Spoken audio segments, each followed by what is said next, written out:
Let's start with you. Let's talk about part of that report. The UNDP is actually calling for better global coordination in shoring up resilience to challenges that are increasing globally in origin and impacting on poverty. Now, how can this be achieved, particularly for how can Nigeria achieve this in particular? Because Nigeria is the largest economy in Africa at the moment. And so it is very interesting that we're in the forefront of this because we have to set the pace for others to follow.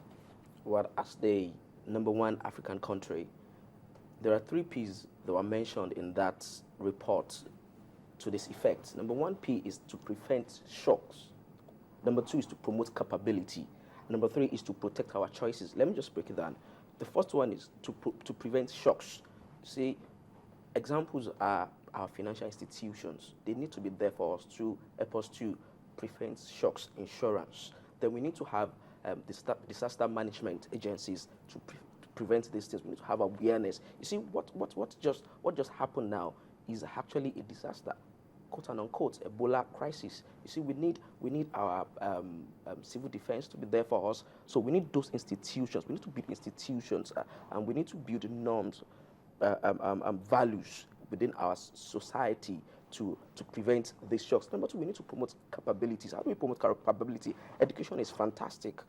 And when I'm talking about education, I'm not talking about school education alone. I'm talking about other education. He said something about the youth corps members. You see, that aspect of mentoring, being mentored by professionals, because that's what I believe they should be doing too.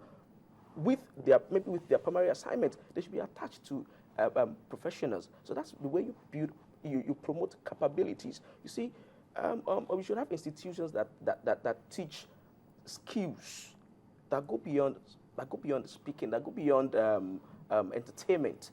Because what we have now, we have private initiatives. We need to have government involved in all of these capacity building institutions.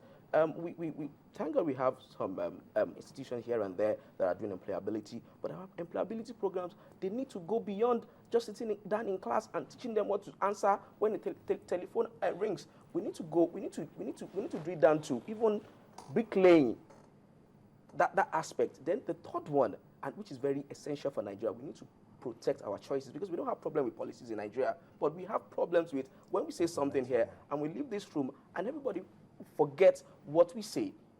And that's the problem we have. And in that place, it's there clearly that we need to protect our choices. If we say we are going to do this, and we need to do it to the letter, we need to be faithful with our words according to policy, because we have fantastic policies. Policies are not our problem in Nigeria because we have people coming. Then again, I need to say this. In our Nigeria context, we need to tap into the brain of Nigeria in diaspora. Absolutely. We need to tap into that because you have Nigerians that are doing, but if you need to do that, we need to make this place conducive for them. And that's one of the ways you can build human development. So, Mike, I noticed you kind of agreed with what you were saying. But let's talk about something that the Minister of Trade and Investment, Olusegun Aganga, talked about. He said export is low because what we make here is not up to international standard. And that's one of the issues that was actually highlighted as well in this report, the fact that we're not as competitive, or our products and services are not competitive enough to put us on the global market. How can we begin to achieve that? Well, again, in support of what my colleague just stated here, when we're talking about social infrastructure, you see, we're not being competitive. We lack exposure. The people that are meant to be putting us on the right track aren't doing what they're supposed to be doing. Now, if we can produce goods or services that can compete with international standards, whose fault is it? When we have a very depreciating, emancipating educational system, we don't have good social infrastructure in place. It's not just going to school. For you to have a sound mind, you need to look into, like what he said, erase poverty, education in there, social infrastructure, music. Thank God we have entertainment industry, which is actually kind of blossoming. The environment is making people feel a little bit happy. But that's not just all. Now, he mentioned something again, as I said, that's from the public, from the public domain.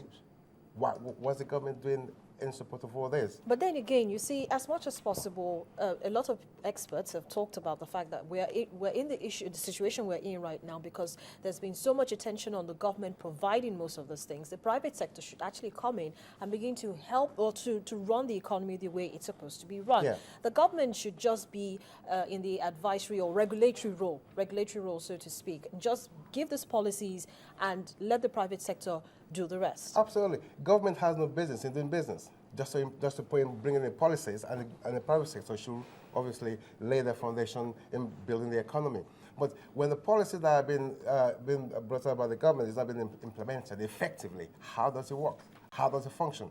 Now, look at our technical industry, technical schools, and so on and so forth, where we supposed to. It's not just going to tertiary institutions like universities and polytechnic. Now, we have the technical side of our education in the economy that is actually just been disappearing day by the day. Now, in this country today, I can assure you, if you want to build a very good house and you want a tiler to lay proper tiles, you have to go to Cotonou or Togo to go and import a tiler. We don't have qualified plumbers, we don't have qualified painters, we don't have qualified tilers, and so on and so forth. What has gone wrong with our technical structure in this country? That is, I keep emphasizing on this. Now, if we need to build and produce commodities and goods and services to compete with international standard, we need to lay the foundation right. Many years ago, perhaps about 3 or 4 decades ago, our educational system in here, our technical school in here, people fly in from abroad, from the West to come and study here. But now, where are they gone? So how are we going to be able to produce people, to produce standard quality goods and services to compete with international standard when the structure here has been derailed? Okay, so going forward now, and in terms of the projection of the United Nations Development Program, making a case for sustaining human progress, Nigeria has made some form of progress, and definitely economically, socially, we will get there. Gradually, we're getting there. But how best? You've already mentioned it. Well, can we just summarize it so that it's like maybe in 2 sentences or 3? How best we can achieve this progress that we already have and not let it fall back? We can build on resilience on the vulnerabilities that have actually been highlighted and move forward. I think within the sound mind, let the government begin to invest in, like I always keep mentioning, the social infrastructure. Look, how many recreation centers? Look at Lagos State, for example. They're doing the best they can. But if that could be replicated in another part of the country, we should have more recreation centers all about where people can go to, government funded.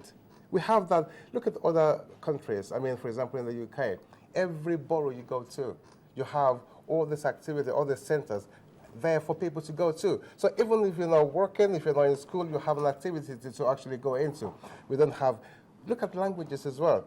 The word, now Nigeria is not a global village. We shouldn't be learning about just English, obviously. Chinese, German. The government should begin to create all the center for us. So we could have a sound mind, so we could do something better and begin to produce something of quality standard to be able to compete with international standard. So the government involvement is actually critical in here to build our social structure.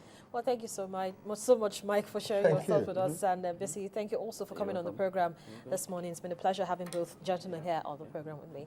But that's today's edition for the program. We've been looking at the 2014 Human Development Index report by the UNDP, and talking about some of the issues that were raised and the possible solutions as well. But that's the program, as I said. Thank you so much for watching. I'm Harriet Agbenyi.